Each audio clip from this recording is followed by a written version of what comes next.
Hey everyone, so my name is Randy Kim with the Bun Me Chronicles podcast. So I'm joined with a friend, Travis Chi Wing Lau, go by he, him, his pronouns. And Travis is an assistant professor of English at Kenyon College.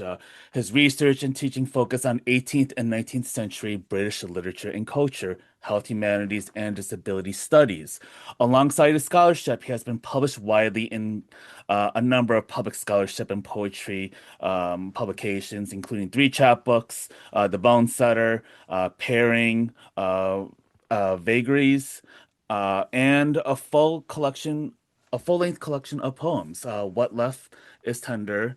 He is also the co-editor of Every Place on the Map is Disabled, an anthology of disability poetry and poetics, published with Northwestern University Press in for this year. And he was the winner of the Christopher Hewitt Award for Poetry, recipient of the Greater Columbus Arts Council Artist Elevated Award in Literature, and the Ohio Arts Council's Artists with Disabilities Access Program. So I am so glad we've known each other for a couple of years through social media. This is actually our first time having a real verbal conversation. So That's so welcome, true. welcome, welcome. Yeah. How are you doing, Travis? And how are you navigating 2026 Oh so my far? gosh. I can't complain. I feel like 2026 began a lot less turbulently than I'm used to. The past few years have always had a really rocky start to the year. I've been telling people this, but I think the end of last year I got this, I don't know, I've learned to start to trust my instincts on this, but I felt this weird sense that 2026 was going to be a maybe not transformative year, but a transitional year in some capacity. And I feel like I've been really committing myself to sort of seeing that process through. I'm rethinking a lot of the ways I do things. I'm slowing down a lot. And I'm trying to reconnect with facets of myself that I've kind of let go. So I feel like I'm going about things differently, but thankfully things have been, knock on wood, fairly stable for me so far. That allows me to sort of do some of this personal work. But I'm up for tenure this year, so I feel like there's just been Wow.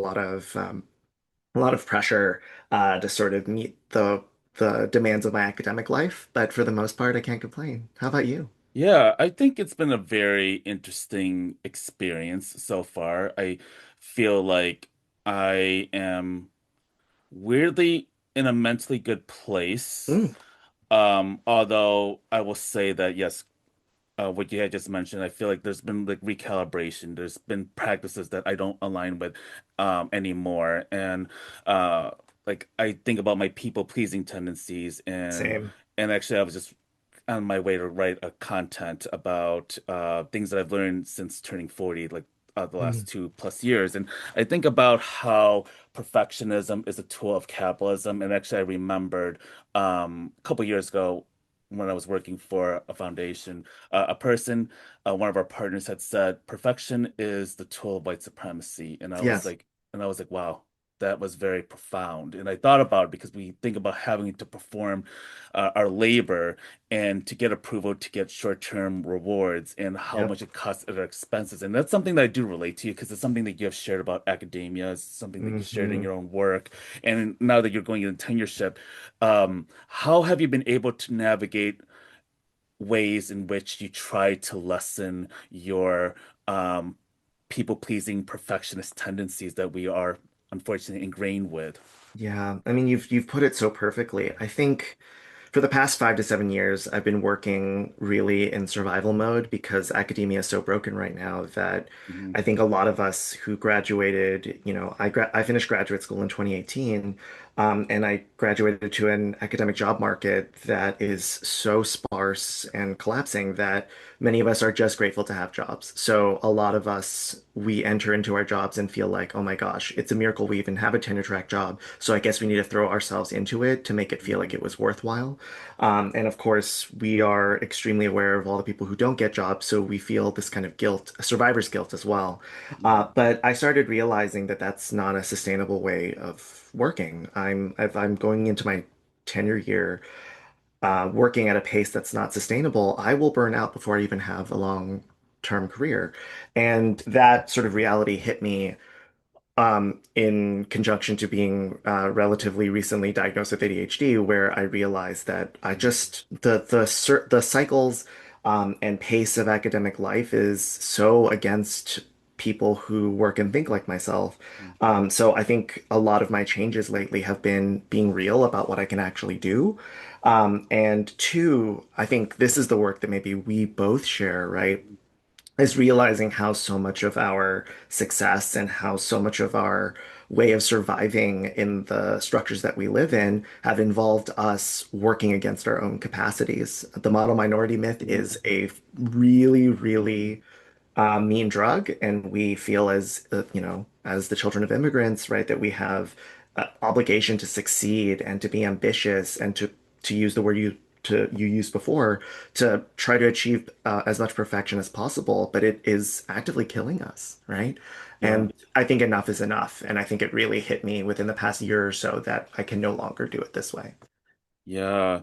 And how does it feel to make that shift? And what have you noticed in having um to take different Mm, shifts in the way you had practiced before? Because it is a yeah. lifelong of unlearning and unpacking Yes. like this Yes. whole what you mentioned, model minority myth, and also how we deal with intergenerational trauma and Hmm. then, dealing with the identities, whether it's disability, neurodivergence, Yeah. um, and and a multitude of identities that end up forcing us to try to Hmm. outperform as some kind of way of belonging and feeling like you're worthy, that you have value in the society. Yes. How has that been to kind of like to start transforming? What have you noticed about some of the things that you've made for yourself? Great question. So I think just for some context, I have been in versions of talk therapy and psychotherapy since 2013, in the sort of very early years of graduate school, when I realized, okay, I can't lie my way out of uh, not believing that I was dealing with anxiety and depression. But I think over these years, I've realized that something was missing. I was still kind of struggling with my brain fog and cognition, and I, in general, just felt really dysregulated. Lately, I've been really immersing myself in, I guess, an area of therapy called somatic therapy Mhm. and nervous system regulation stuff, which has been and often is referred to as the missing piece for a lot of people.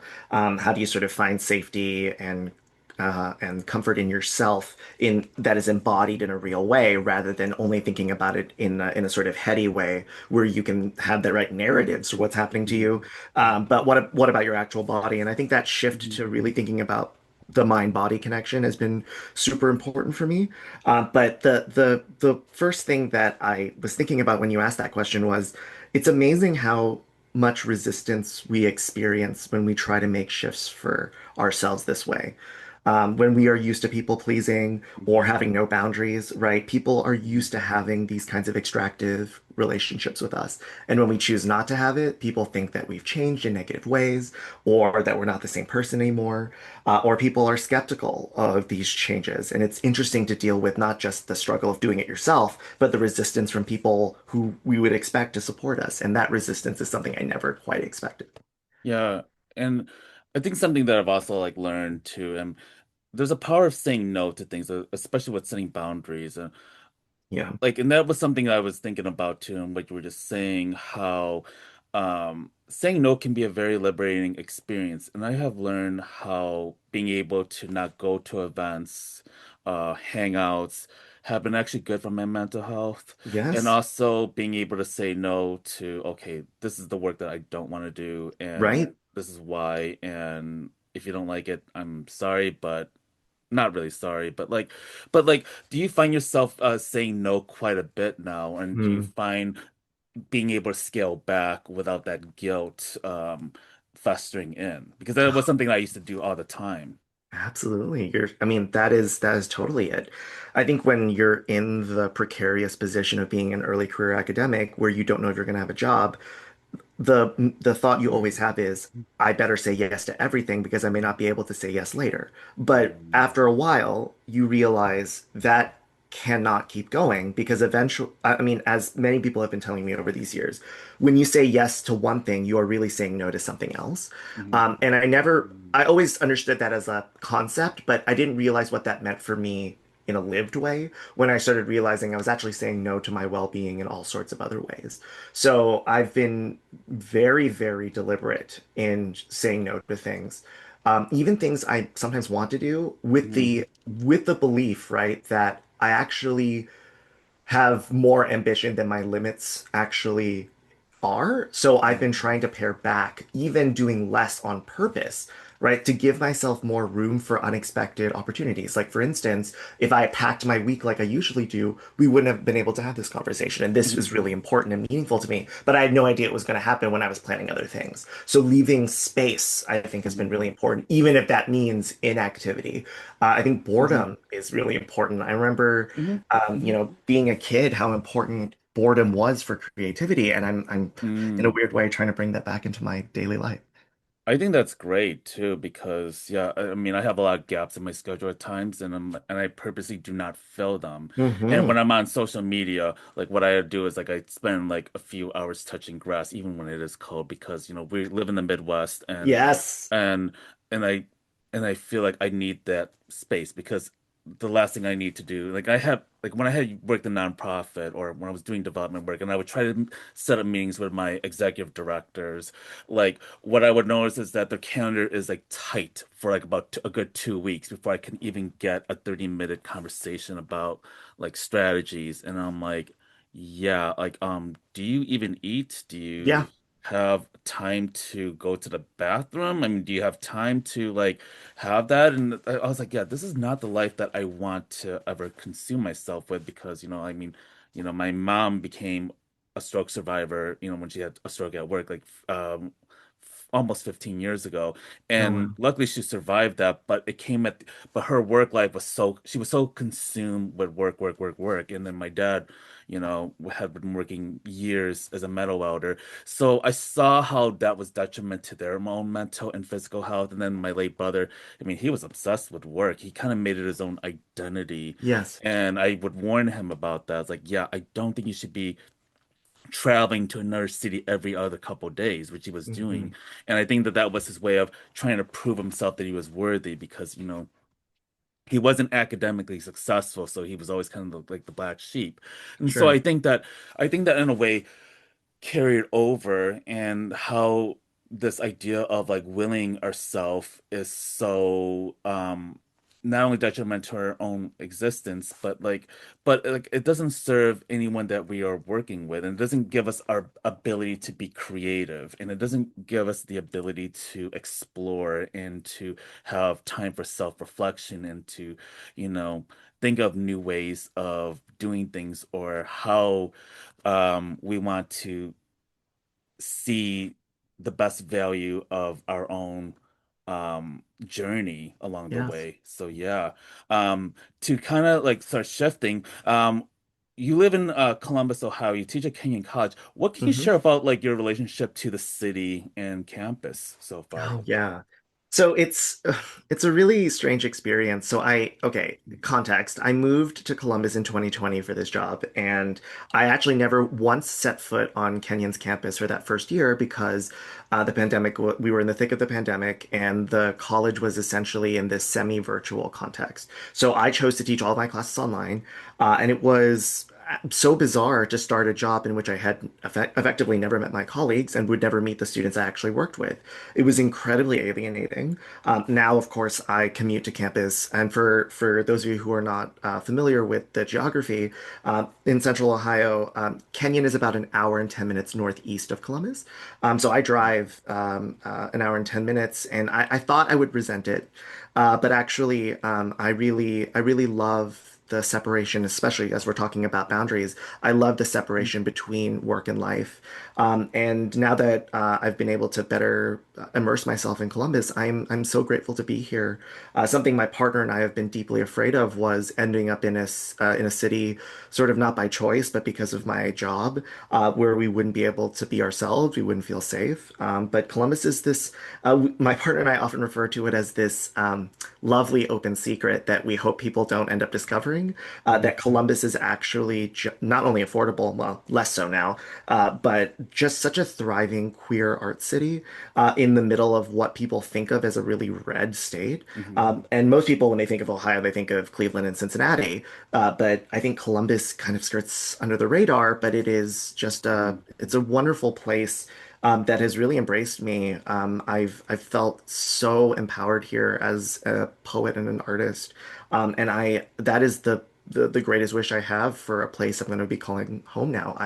Now that I Mhm. purchased my home here, it really does feel like I can actually lay down roots, which is something I really have never been able to do for Mhm. most of my early adulthood. So Mhm. I'm very fortunate in that respect. Yeah, where were you living prior to Columbus? Yeah. So I graduated from the University of Pennsylvania in 2018. So I was in Philly for 6 years. My first gig out of graduate school was a 2-year postdoc at the University of Texas at Austin. So I was in Austin, and that was such a shift from the Northeast. I grew up in the South. I really spent most of my childhood in Georgia. So the South felt familiar to me, but Austin. Now I think it's changed so much. Austin feels like a second California in the sense that so many California transplants move there. It's also incredibly Mhm. expensive and becoming Mhm. less and less diverse, unsurprisingly. But it was also a really alive art and music scene. So it was a really great place to spend 2 years. But then I got my job here and ended up moving to Columbus. Mm. And what does it look like for you to be in academia when there's so Hmm. much uncertainty going on with the current administration? And how are you helping students to navigate this current reality? Because I can only imagine, like, especially when you are worried about what's Hmm. happening with your department and the university, where their focus is at, and also funding and how it affects you and your partner. But also, but how do you like try to find ways to navigate this with your students who are clearly feeling the threat and scared of, being adults in this unpredictable, chaotic world.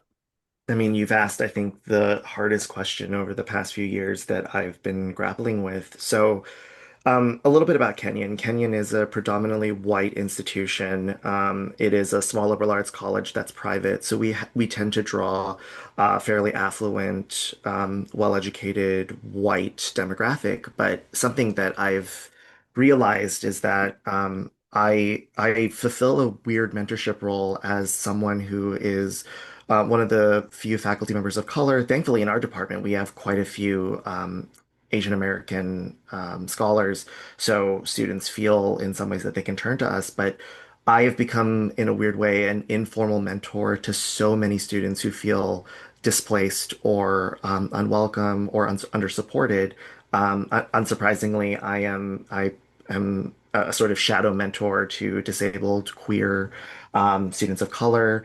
And to be honest, it's been incredibly hard to feel like I am in this position of having to be a sort of voice of reason, someone who can reassure them when I myself am deeply uncertain about the future, right? My mother, much much to my mother's chagrin, I was joking with her that I said, wouldn't it be funny if I get tenure at the end of this academic year in May, and then tenure ceases to exist in the United States? My mother laughed for about 2 seconds and then asked me, "Are you serious?" And I said, "No, no, no.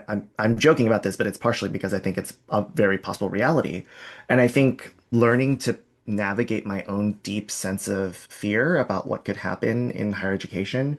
I mean, I think I've mentioned this to you before, but my work, especially in academia and my advocacy, has landed me on alt-right lists before. I've, been the target of hate mail, and I'm that is not foreign to me, but the fact that we now live in a culture in which that is much more intensified and my students feel deeply unsafe, it's been incredibly hard to sort of find safety in myself to then be able to impart safety to them. But it is, the more and more I think about it, it is perhaps the most important work that I can do in this moment because I feel like, my research is one thing, but that feels like it has such a small audience when I'm in the classroom working with students where I have real relationships with them, that Mhm. feels important, like the most important work we can do at a moment where there are so few spaces for students to sit together across different experiences and backgrounds to really think about difficult concepts and to develop real relationships. So I feel like I've been putting my heart and energy into this kind of work because it feels transformative for whatever future we hope to Mhm. have. And what have you seen in terms of hopes and promises with the students that you are connecting with, but also Mm, with the university, the campus, especially in response to a lot of the visceral things that are happening. And like, hmm. because I know that when you look at movement work in the past, like it's always the young folks that have Yes. really stepped up and used their energy to fight for their futures. What have you Hmm. seen and what have you observed so far? Yeah. I think this has always been true, but getting direct evidence of it in my classrooms and in my office during office hours with mentorship, I've really seen it happen. I think there's the truism that the kids are just so much further ahead than we were. I think about my queer and trans students who have such a sense of who they are, Mhm. such a sense of why things matter, and a fluency in the kinds of discourse that we have in a way that my 18-year-old self, I came out at 18 and had no idea what the hell it meant to identify as gay. I had no idea of queer history. I just feel like the students care in a way that I have such respect for. And I think because they, like our generation, have experienced the sense of disillusionment that their futures have been kind of taken from them and have been sort of falsely promised as a kind of meritocracy, I think a lot of them are coming into education and the work that we do with very clear and sober eyes in the sense that they are not deceived into thinking that this is just going to come about by itself, that change is going to come about by itself, that it has to be actively made in the world. And they're just so ambitious and active in their communities in a way that like I have just I don't think I had enough of a sense of who I was in order to be doing that work so early. Mhm. And I know that you had mentioned, or when I was reading your bio, you teach 18th to 19th century uh, British literature. It's Hmm. interesting because I was an English major as an Mm, undergrad, and I was never like, I did take a lot of classes in British literature, and it never connected with me. And hmm. I used to blame my neurodivergence on that because I'm like, okay, if it's not getting to me, it's I'm looking at a bunch of foreign words that are Hmm. like irrelevant. So I'm curious to know what like gravitated you to that work, and then also with poetry. Yeah, I mean, such a great question. So a kind of running joke in my career has been people have, I wrote about this in an essay called Me Search, and there is a kind of joke in the academy about, people who tend to work on precisely what their identity experiences are. And I feel like it cuts both ways. People look at me and they meet me for the first time, and then they assume that I must do Asian American studies or queer Mhm. studies. Mhm. Or the opposite, which is that, oh, interesting, you work on Britain. Like, why do you work on the work of your oppressor, essentially?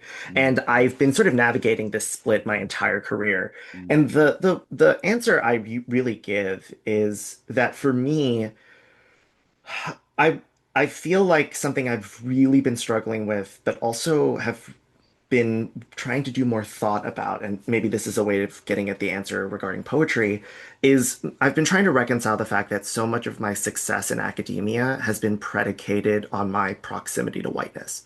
I study the white canon. I write, speak, and express myself in legibly white professional ways. And my parents, right, when I was growing up, insisted that English be my first language because they knew that was the Mhm. gateway to opportunity.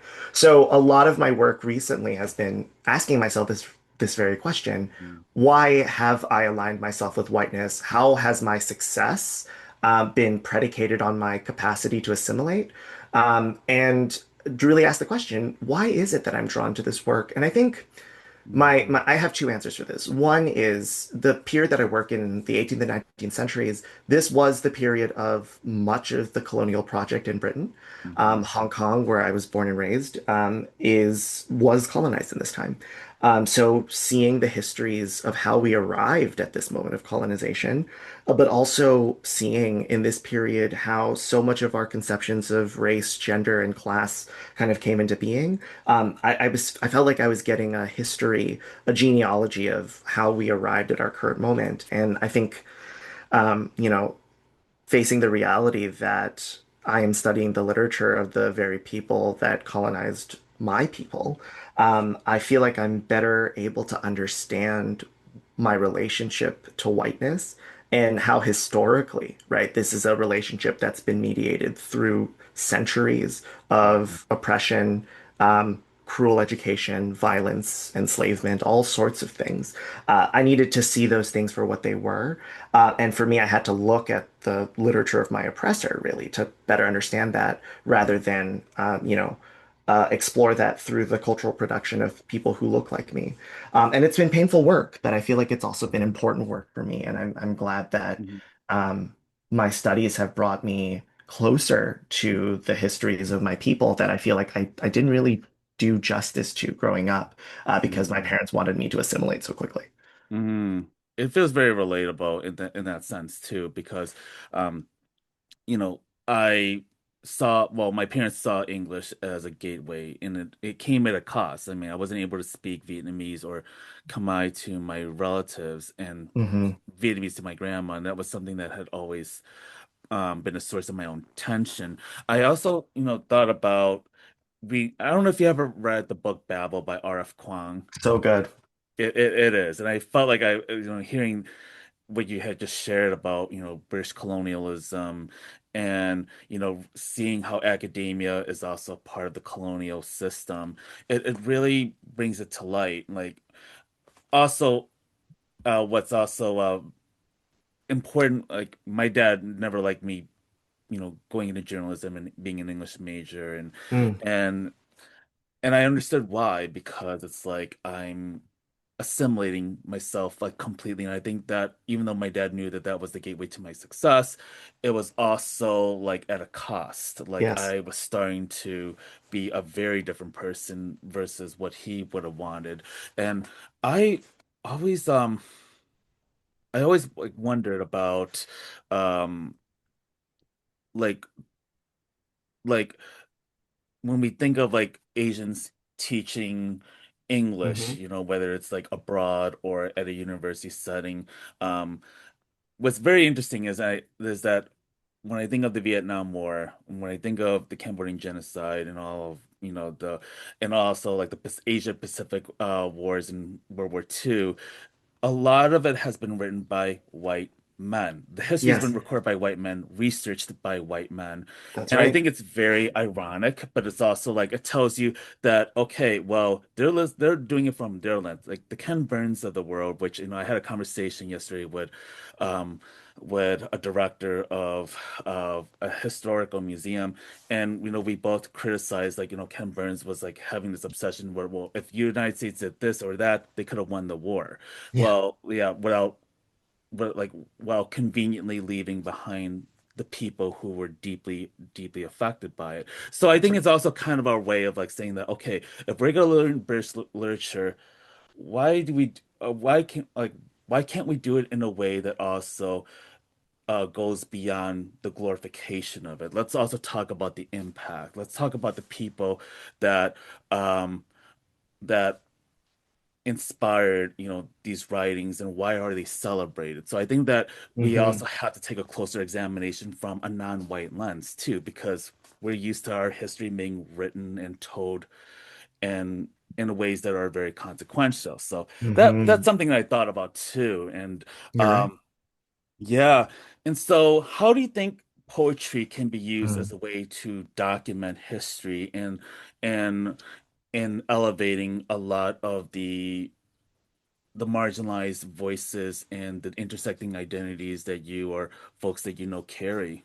Yeah. I mean, first of all, I think you're absolutely right. I think one of the things I've realized that is my ethical responsibility now as a scholar of color in the academy has been to do that work of recovering the voices of the most marginalized. So when I teach British literature, people assume that the syllabus is almost entirely white.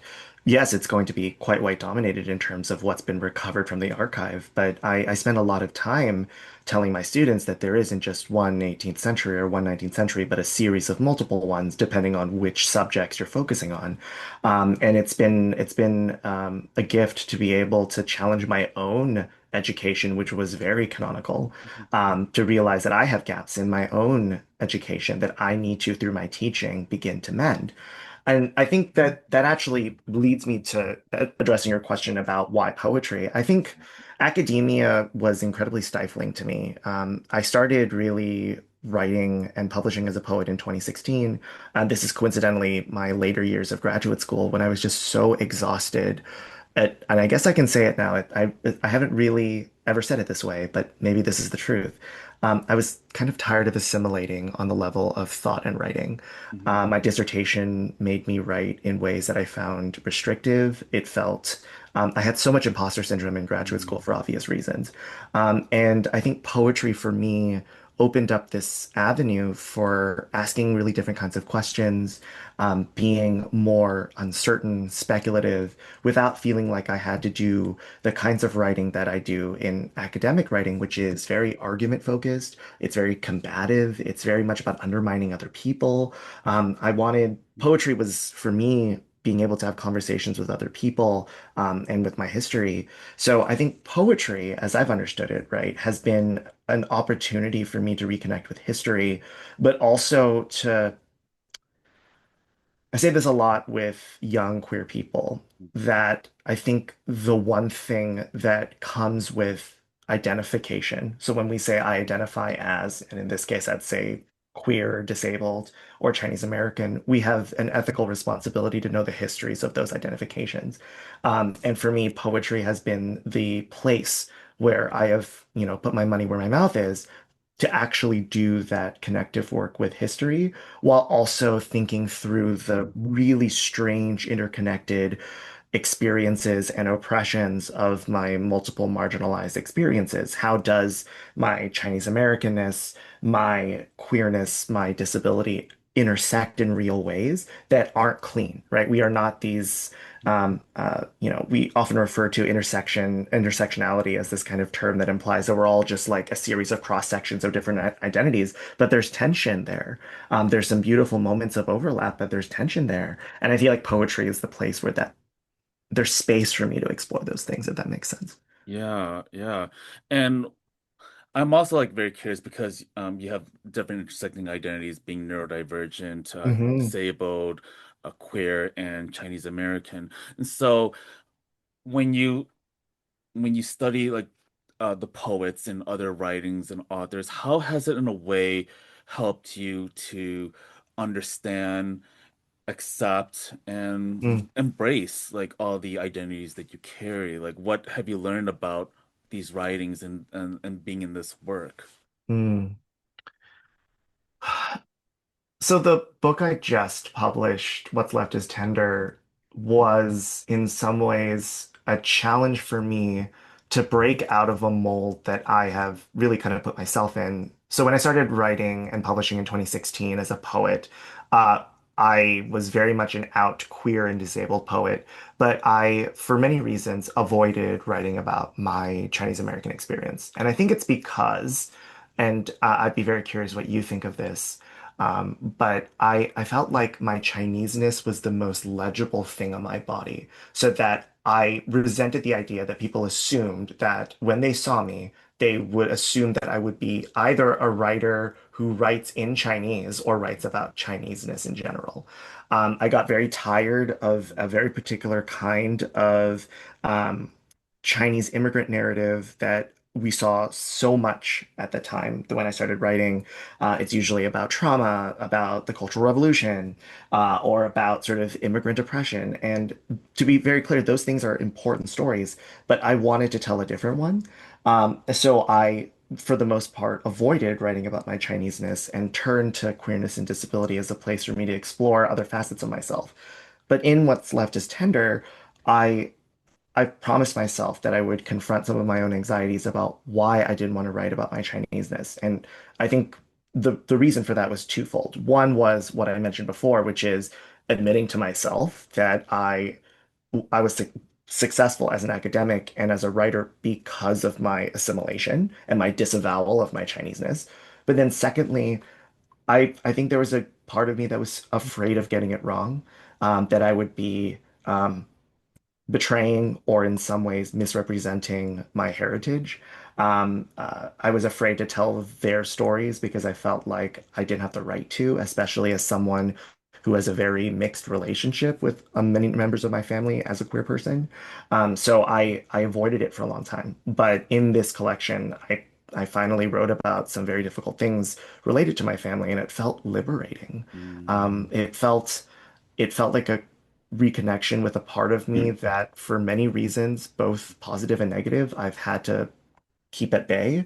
But I feel more in touch with who I am now because I confronted some of those demons, I suppose, that have followed me for many years in terms of being afraid to fully embrace my Chineseness or feeling excluded by my Chinese family, that made me resent my affiliation with them. It is something that I resonate with to different layers because like for a long time, I mean, people would kind of assume like, well, what are you? Mm, And I have to say Vietnamese and then Cambodian. And and if they do know those two places, it's also because it's a source of trauma that they are sure. mostly aware of. That's the first thing they think about. No one's thinking about pho back then. They're thinking about, or banh mi. They're thinking about like the Vietnam War. They're thinking Yes. about, the gooks and the Hmm. Charlies. And then for Cambodia, they think of like, Angelina Jolie and the Cambodian genocide, the skulls like on display. And Yep. so it's very macabre. And I always felt like it was a very dark history that I have to contend with. And I think part of what you were mentioning of like disavowing, there was a period of time where I was disavowing a lot of it in my 20s. Um, like unintentionally in some ways, like very passive aggressively because I really couldn't speak the language very well. I was already shamed from community members and people I came across with for not doing it. And so that I knew that I was not a part of them. And that Yeah. was the language that I was given. Um, I had, I think I went to Vietnam one time. The first time I went was in 2009 to visit family members, and it was a visceral experience. Like I felt like I had to rely on my uncle to do things to kind of help me around, and I was fairly new to traveling, Hmm. and I was like a deer in headlights. I really felt very restrained. I couldn't, you know, be.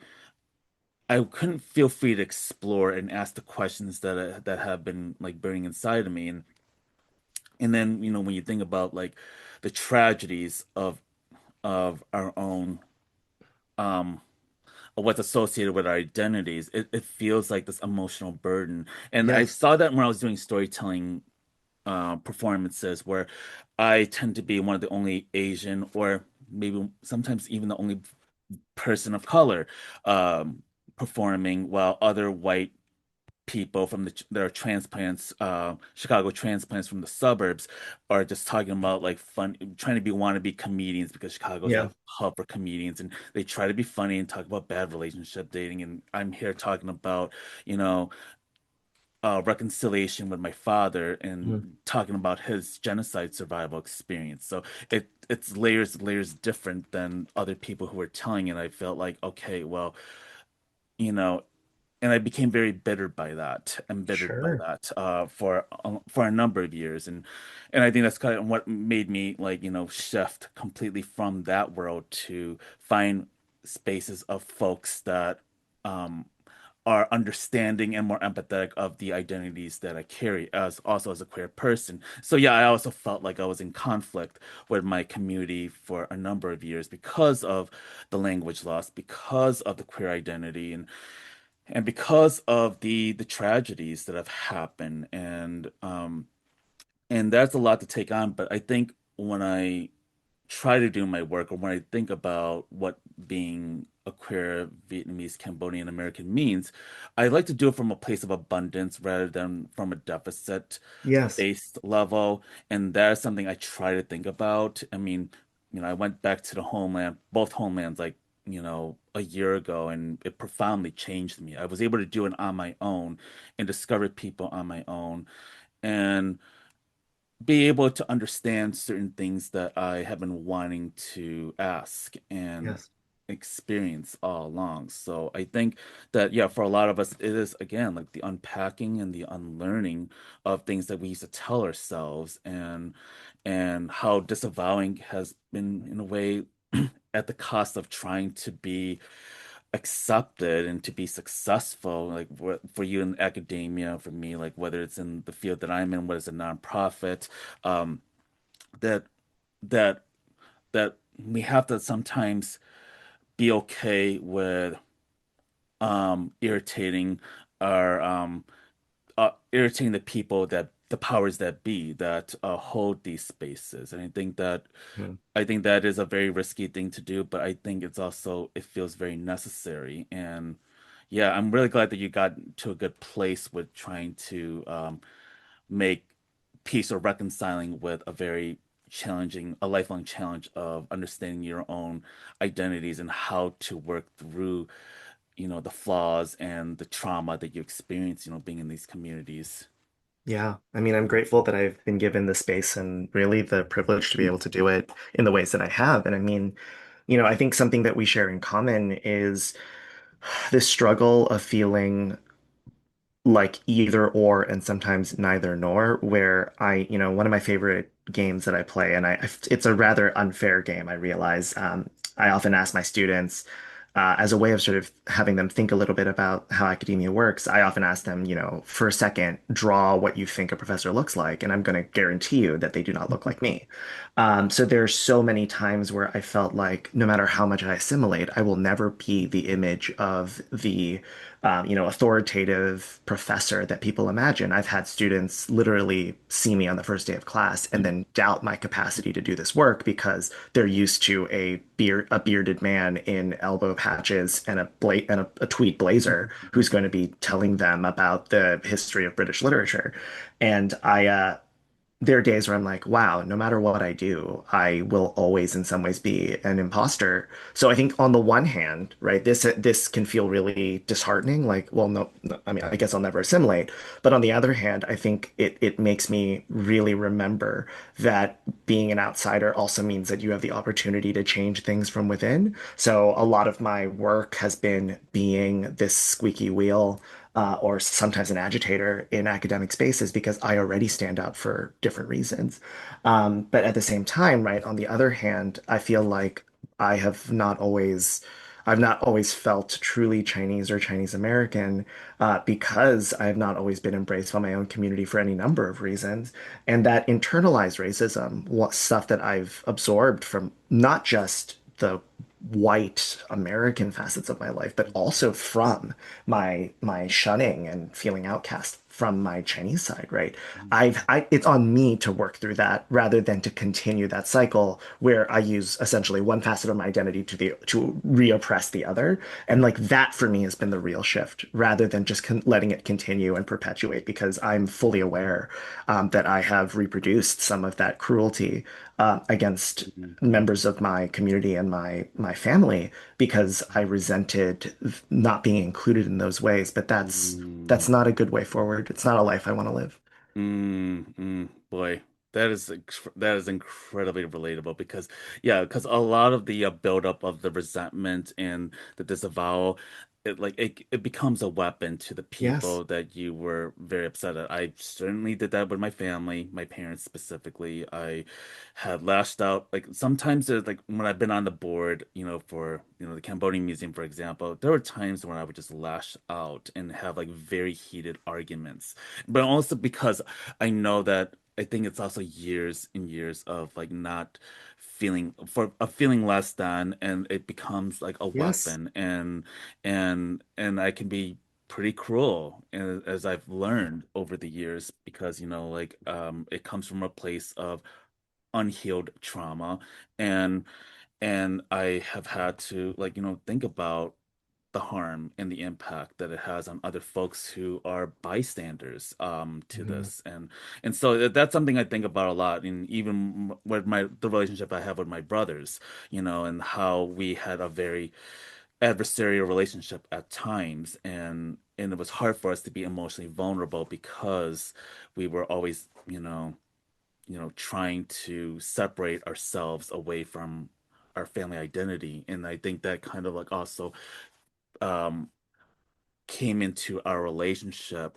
I also think of Bowen Yang too, because I had this bitch fest about him the other day, about assimilation, and Mhm. but I also think about like what it means to um the cost of assimilating, and knowing that no matter how much you assimilate, you will be at the short end of the stick when you try to be, you know, when you try to go in places um that white people have, in terms of being provocative, and you're not Mhm. afforded the ability to have mistakes, Yes, and you that's get right. dropped like a fly. And I think, Matt Rogers, who is his like mostly white counterpart on his podcast, basically, took a lot of heat, but then, you know, Bowen, agreed to what he was saying and didn't fight back on it or didn't challenge him. And Bowen's taking a lot of the heat for it, and it's like, Hmm. yeah, this is what happens. Like, no one knows who Matt Rogers is, but everyone knows who Bowen Yang is. I mean, so I think that there's a dynamic in play too, that yeah, he could be like Matt Rogers is like the Justin Timberlake, to Bowen's Janet. It's like you see what happens, and how that really, like no matter how famous, no matter how much access you have, you're always going to be reminded at the end of the day that you're not one of them. Hmm. And that boot doesn't taste very good when kiss it hard enough, I guess. But That's a good yeah, way to put it. yeah. I'm also very curious about like how does that transform into like your into your relationships Mm. with with queer folks, or in your dating relationship, Mm. because I think that that's something that I've also had to um really think about a lot over the years, Mm. and thinking about why these days white gay men are very intimidated by me, and I think part of it's because I do put up I don't want to say a facade, but I also feel like I put up a very militant way of doing things. Sometimes I'll say things to be very provocative and see how you can handle my viewpoints. Like first and foremost, I'll give you Mm. like this dead eye contact and be like, yeah, well, this is how I feel, and um and if you really want to go along with it, then okay, well, I'll give you a test on it. But other than that, like I feel like I Mm. do a lot of like interrogating, and I think it scares people for a good reason, but it keeps people on their guard. But I'm curious about your Mm. own experiences of how that informs your dating relationships. Sure. Yeah. So a little bit of context for me. A lot of my queer identity formation was in the Los Angeles area. So I went to UCLA for undergrad, came out at 18, fresh out of the South, had no idea what I was doing, ended up in a gay mecca that was, for me, just wildly out of my comfort zone. I had no idea that I could ever be around that many Asian people before, let alone queer Asian people who seemed way more sure of who they were than I was. But I think two things happened when I was in LA. Number one was I realized very quickly the community sentiment of inclusion, of love is love, everyone's welcome, was in fact more of a political slogan than actual practice. I was very indebted to a particular space in Los Angeles called Rage Nightclub. On Fridays, there was a particularly Asian night called Game Boy. And it was such a haven for me for those really formative years where I felt like I saw myself in the people who attended. But I think always in the shadows of that was the ever-present reality that nights like that also drew fetishists, it drew voyeurs, it drew people who very much their entire purpose of engaging with me was to objectify. Mhm. And being objectified in the worst forms, in dehumanizing ways, really taught me that just because I was becoming intimate with someone did not mean that they saw me as a full person. In fact, I could be satisfying any number of fantasies for them, but I ultimately would never be truly a full human to them. Mm, And that haunted me for many years. As someone who has dated primarily white men, I have to be very, very vigilant about this. I've been in a now just over a decade-long relationship with my partner who is white, grew up in the Midwest, sort of, a farm boy. It was just such a different set of upbringings, and I think so much of our relationship over the past decade has been working through these fundamental differences, and calling him sometimes on moments where racism creeps in the most sort of unexpected and microaggressive kind of ways. But I think the hardest part for me learning to date has been figuring out what are the moments where a fight is worth having, and when should I just simply part ways or actually see it as an opportunity where I could invest in someone. I think for a long mm, time, I too had this approach of just being, somewhat standoffish, judgmental in advance because it was like a filter for whether or not someone could really handle it. But I also realized that it was making me, I guess, more hardened as a person. I mm, wasn't as compassionate and receptive to people. I was prejudging them very quickly. mm, And I started to develop a bit of a reputation for, when people would meet me for the first time, they would say, "Oh my gosh, I was so scared to meet you because I feel like you were just going to tear me apart the first time we'd meet."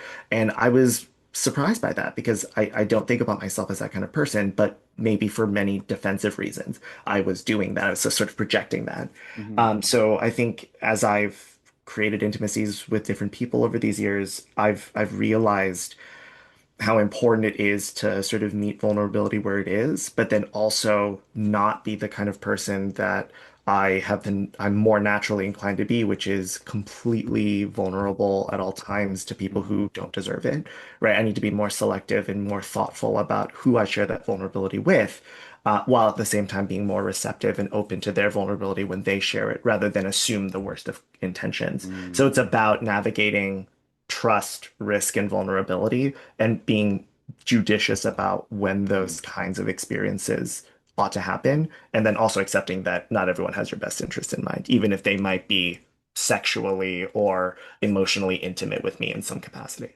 Yeah, no, I think helpful. This is a helpful observation and experience that you've been sharing here because yeah, it's like sometimes I always don't want to be seen as a feisty, as a Yep. chaotic demon as I can be, which I don't have shame on that part, but I also want to be seen as being tender, as being compassionate. And I mean, these are things that I still continue to work on, but I also think like there is always a battle between like, okay, with this when is this person capable of hearing me out? Because I Yes. know that I do get quick to judge and I do get quick to react, especially with things that do trigger me. And I've done this, but people that I've been friends with that I've had to block on Facebook or social media, Hmm. and I've had plenty of those moments. And but I think about, okay, um, what is my non-negotiable? What do I value most? That's right. What alignments and what does reciprocity mean in my There we go. friendships and in my relationships? So I Yeah. like to, like, if a person's sharing their vulnerability, I feel like, okay, now I'm starting to feel like I could be safe with you. Like I feel like I feel like there is a meaningful exchange, and I think that's something that I'm still learning through. Yes. I feel like I don't know if I could be dating full time. I'm more like I'm just kind of, I feel like, I think I was talking with a friend. I said, I'm happy with platonic love, to be honest with you, Sure.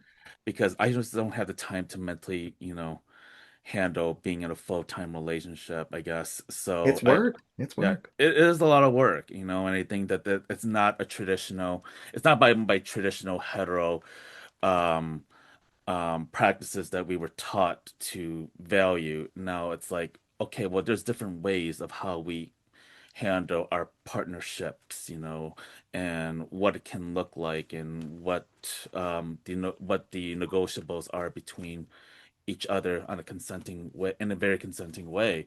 Great. Um, I'm curious about um, your work through disability justice Hmm. and for yourself, like what does access look like to you Hmm. in this world? Because I know that disability can mean a multitude of things.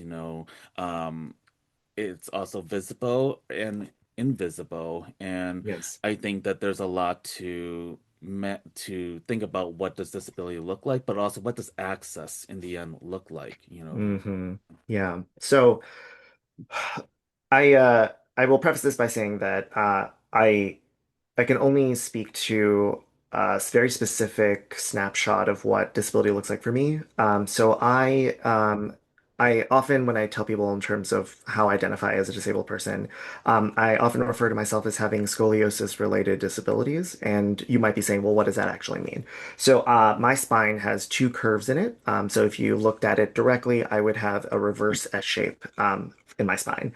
And the reason I use scoliosis-related disabilities is actually I'm indebted to a colleague of mine, Mary Lisa Johnson, who started using this term to refer to the number of different conditions that are attached to scoliosis. So for me, it's not just chronic pain. For me, it's brain fog. It's also my incapacities of breathing, my mobility issues, right? Disability for me is very embodied. And I think for me, I've been thinking a lot about what the disability activist Mia Mingus has described as access intimacy. And access intimacy, in a nutshell, right, is the idea of entering into a space, being seen by other bodies and minds in the room, and feeling like your needs are being anticipated and met with genuine desire to help make you feel more at home. And we're really investing in relationships. That the word you used earlier, I really want to emphasize, and I feel like this is something that we're sort of both thinking about in really real ways in our lives, which is reciprocity. I really think that's where access starts, and I think whenever I've been asked to describe access, I think the broadest definition, right, is a sense of invitation and welcome for the broad sense of bodies, broad range of bodily and mental, spiritual, and emotional experiences that share a space. And I think for me, the most important thing I try to emphasize in all of my work and my mentorship and my poetry and my teaching is that access is not a single thing. Unfortunately, because we work in, structures like academia, for instance, that want to see things like accessibility or diversity as boxes they can check off. There's this implication that like if you just do the following things, everything is going to be accessible, but it is never no place is ever fully accessible, and ultimately accessibility is a contingent thing based on the bodies and minds that are in that room. So what may be accessible in this moment for this group of people may not be accessible at all for other people. Another useful term that I like to think about is if access intimacy is people's reciprocal relationship and support of one another for a more accessible space, access friction is also something that happens where sometimes an accessibility measure for one person may actively disable someone else. So I can imagine, for example, Mhm. someone who's a wheelchair user, they may need extra space to navigate a particular room or even a ramp, for instance. But someone without a mobility issue that is maybe sensitive to sensation or touch may find that room deeply inaccessible to them. So having space also for access friction alongside access intimacy, I think is really important. And like that's where the work is moving forward, Mhm. rather than seeing this like check. Everyone wants checklists, right? Oh, I want to make sure I cover my bases so I can say that my event is fully accessible. But are we Mhm. actually addressing the real access needs of the people in the room, or trying to do a kind of blanket one size fit all model when really we fundamentally know that everyone's bodies and minds are different.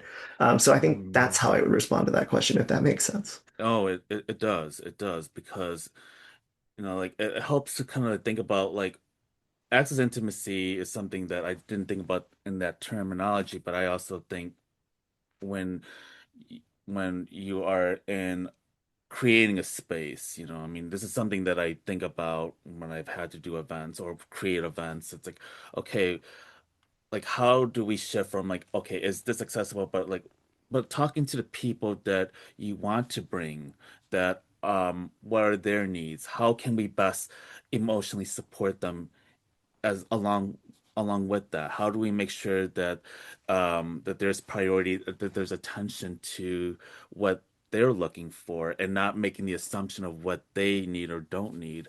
Um, I think about that too because um, as a person who watches and takes care of my mom, like I go to the grocery store and there are times when I will see the electric wheelchairs not working or at an Hmm. H Mart or go to a seafood city. Hate to call them up. Well, actually, no, I don't care. But like when I go to a seafood city like in Chicago, I remembered there was no wheelchair at all, and Yep. I was extremely livid.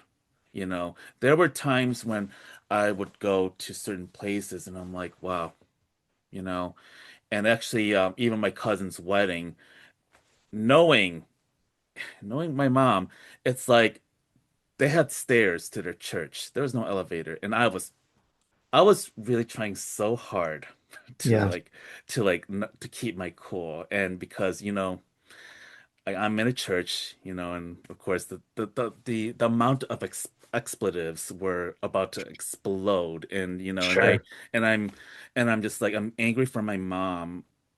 I'm angry for the lack of consideration that was given. It's like you do know my mom's disabled, and I have been making it very clear, like she can't go to this church. I mean, I had to like help lift her up or to get there. But yeah, was I very bitter the entire day? Absolutely, you bet I was. Um, and I think about that too in places them where like the intensive labor that folks who have disabilities that have to like do their research to try to figure out, okay, you know, the parking space, the is there an elevator? How big is the elevator? The width. Um, there's a lot of work that goes into it, and it's usually disabled folks that do the legwork on this and not the people that provide the spaces for it. So, That's I right. mean, I think it's an important call out, and it's also an important conversation that we still need to have because, you know, access is everything, and it's also something that I'm learning because I'm mostly able-bodied, but I also recognize that my body is very conditional. Hmm. My ableness is very conditional. Like I could have, God forbid, a stroke like in a year and I may not be able to walk. That's right. I mean, though there are times when your body will just not be there for you in that full capacity as it used to be, and it forces you to make changes in your life. But unfortunately, our society hasn't been able to build a a system and um a place where it can feel more accessible and inclusive and and intimate. So yeah, um, with that said, I know Alice Wong, a Yeah. longtime Asian American disability advocate, had passed away, and I mean this is a profound loss for the community, for all of our communities that really learned about her work. And, Alice has been a pioneer and has been able to frame ways of how we view disability and how we view people with disabilities. And you've struck a friendship with her over the years, and I know her loss was very profound on you. And I was wondering if you could share your own thoughts about your memories of Alice, but also what you feel her legacy has been, or what should be her legacy overall Mm. after it's all said and done.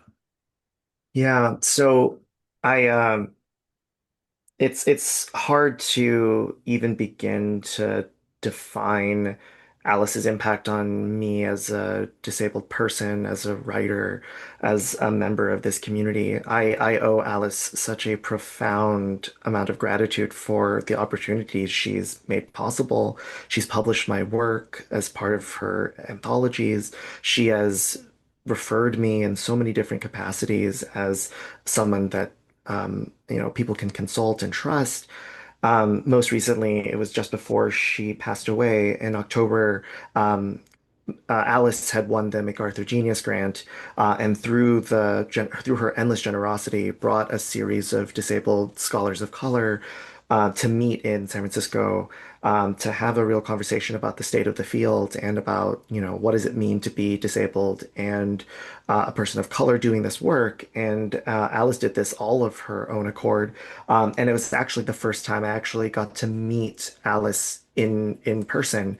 I got to go to her apartment, meet her for the first time, despite having, connected with her for years. It was a powerful experience for me, not just because, and I feel like this is something that is such a reflection of who Alice is. Alice, because of the apparatus of her breathing, and her what's actually accessible for her, and for the risk given her immuno compromised state. We were all masked, but she set up this really, really beautiful spread of sweets, desserts, and drinks for Mm, us to gather together. But I think the thing that really touched me was the fact that we all knew, and Alice knew herself, that she wouldn't be able to partake in any of it, but she mm, wanted us to have that experience of being mm, together.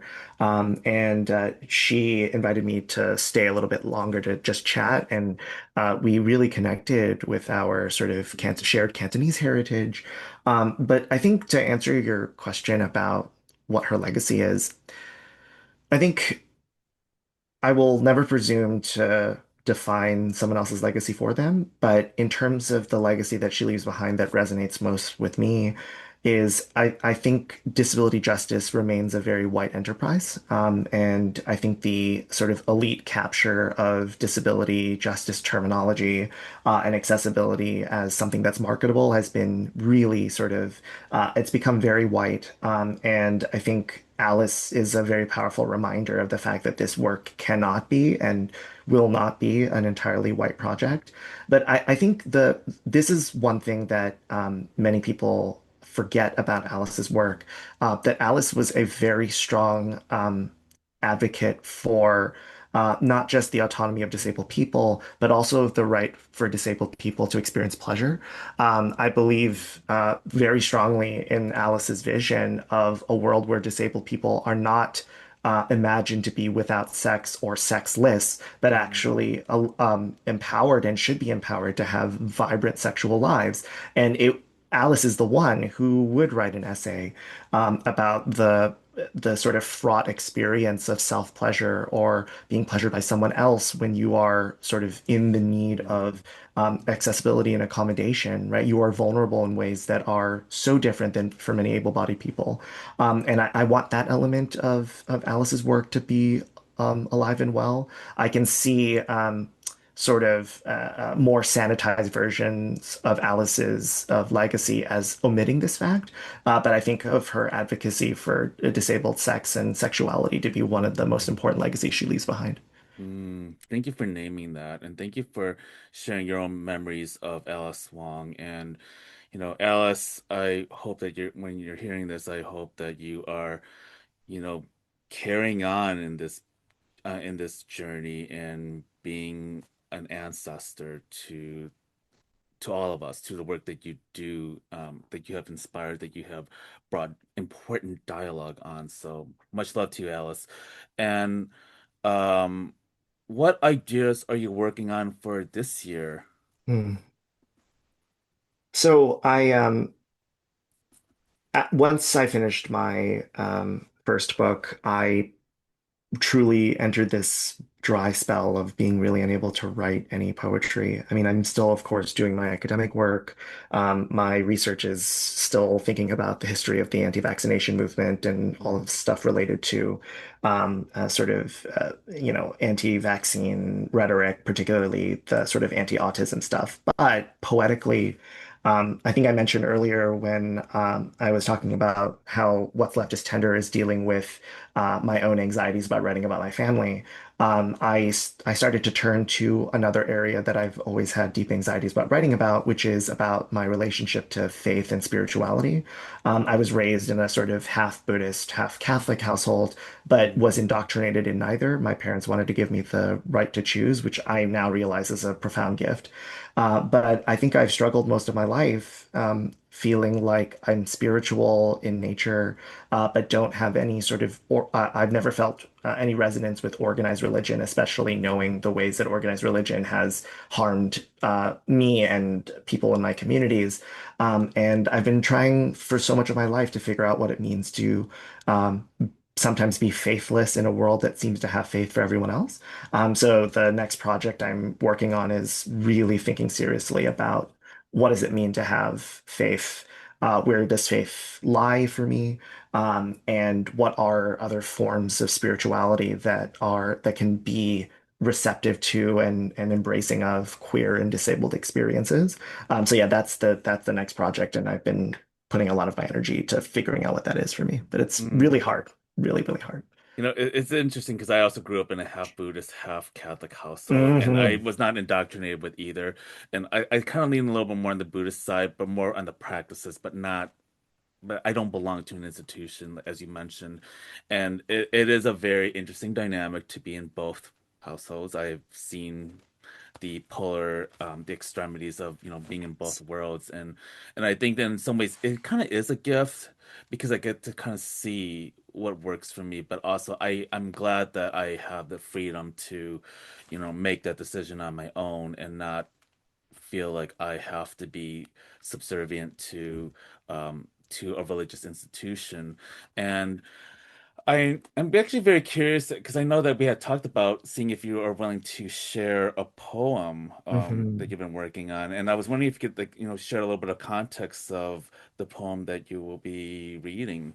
Yeah. So I thought a lot about this actually. I wanted to read something from What's Left is Tender. One, because it's the work I've been sharing most with the world right now. And as I was preparing for our conversation, it occurred to me to pick a poem that I think will resonate with both of our experiences. I know you've had a very fraught relationship with your father, and a lot of the poems in the second section of this book have grappled with my own fraught relationship with my father, who I think is a sort of very classically stoic Chinese man who doesn't really wear his heart in his sleeves, hyperlogical, who never really knew what to do with a very emotional, vulnerable, tender queer son. So the poem I thought I'd read is a poem aptly named "The Father," and it is for my father Peter. It's a three-part poem, and it ends specifically with a voicemail that I in my mind imagined my father uh, left me, but never really had the courage to ever leave me. So it's a imagined voicemail that he left after we had a very difficult conversation when I turned 18, when I was going off to college. My father stopped me and asked, if he could talk to me. I was in that sort of rebellious place. And he apologized for not being more of a father figure to me. And in that moment of cruelty, which I acknowledge now, I refused his apology and I ended the conversation. And I know that hurt him immensely.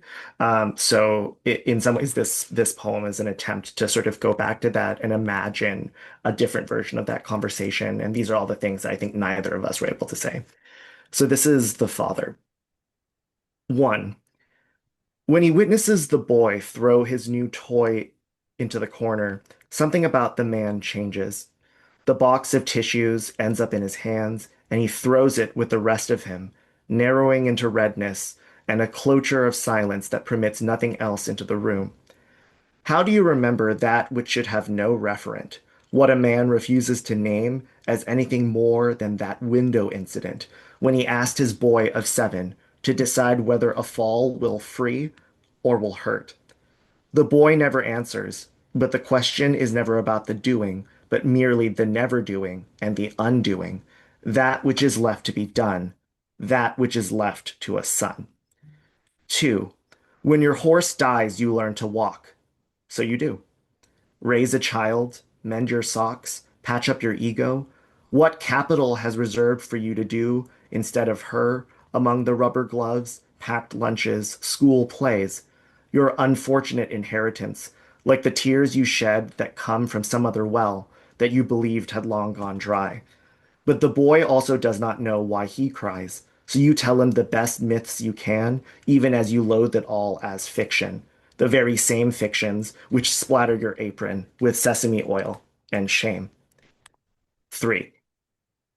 Son, I'm sorry for the distance I made, for what I am trying to make up for now as your dad. I was never good with words because I never needed to be, because words are dangerous and repeatable. Say things enough times and they might come true. Your mom and I did, and you came true. But I was not ready for that truth, and you were not ready for that. Now you may be more ready than I am because you did something with the words I thought were dangerous. We are an unhappy line. We are an unfortunate line. But maybe we are also unbound because of the words you dare to say that not one of us will even whisper. Mm, Thanks. mm. Thank you so much, Travis. That's beautifully done, and really appreciate, you just sharing an insight of your own experiences and your own imagination of what could be or what you would like to or of what healing can look like, through our own visions and what it can look like. So I really appreciate that. Um, and as we start to wrap up soon, like what makes you proud of the identities that you carry now? Yeah. As I was finishing reading, I am reminded a lot of, I think as you described of that work, it you can imagine other ways of being and other ways that scenarios could resolve. And I think across all three of the identities that really define me, I think there's always a sense of dreaming bigger and better. I think of queerness, I think about disability justice. I think about Asian American activism as all fundamental practices of hope, believing that a better world is possible and one that can actually be made, right? So much of the writers that I have come to love who have shaped my work have believed that our respective identities are gateways to other possible futures, right? It's telling, right, that so many queer, disabled folks of color have turned to things like science fiction and speculative fiction because we can imagine better worlds that have more space for us in them, where we can thrive, where we exist.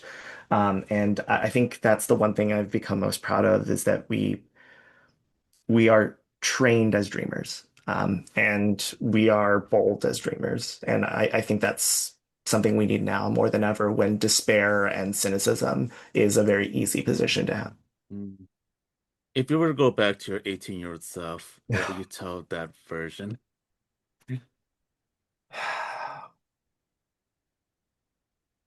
I think, in truth, I think I would tell that 18-year-old self that he needn't have decided between being disabled or being queer.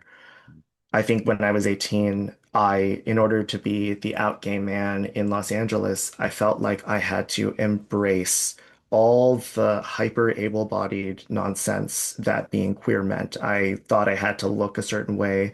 I thought I had to be able to be on a dance floor for 4 hours because that's where community was. And I felt all sorts of internalized ableism in the sense that I kept trying to disavow the fact that I was in pain or that my body wasn't going to meet the expectations of others. And I often say that disability was the last identity I came into consciousness with. And I think if I were to do it all over again, I would tell that 18-year-old self, you can't be queer at the expense of your disability and vice Mm, versa. They have to be mutually constitutive. And the people that really care about you, the people that you want in your life, in your bed, are people who are going to embrace both. mm, mm. I really appreciate all of it. And lastly, where can people find your work or follow I you? am much like other millennials all over social media in different capacities. Travis CLAU is my handle for most things, but if you want a sort of easy place to find all of my work and the stuff that I do, travisclau.com is where it all is. Thank you so much. I want to say that this has been such a wonderful, thoughtful conversation, and I'm so glad for having you on my show and for, bringing your fullness into the space. So I really appreciate it, and I can't wait to see what comes next for your work and for what you will share next. Thank you for all of your community building and all the stories you've amplified with this series. I'm so grateful for you, Randy.